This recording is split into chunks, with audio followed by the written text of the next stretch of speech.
ikibazo c'abaganga bagenda cabajwe n'abantu benshi kandi koko nivyo, ariko ico kibazo c'abaganga bagenda burya sinovuga ko ari ca kera, ni ikibazo ca vuba.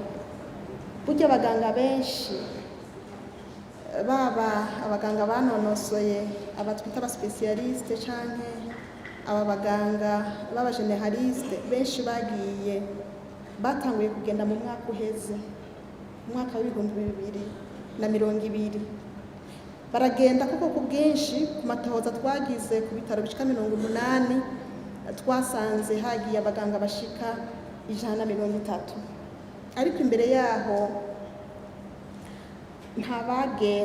ntabagenda arico gituma uko kugenda kw'abaganga novuga ntivyari bwadukore ku mutima kuko ntivyari bwibonekeze mu bitaro, ariko ubu rero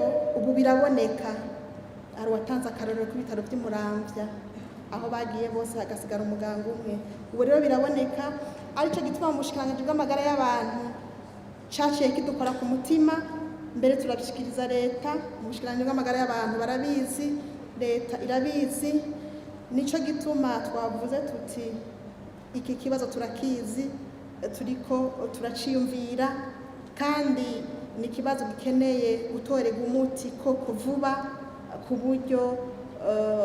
nibaza yuko mu minsi iza noza hano canke nkagira ico nshikirije n'ahandi tuvuga ico koko tugiye gukora ku kijanye n'aba baganga bagenda.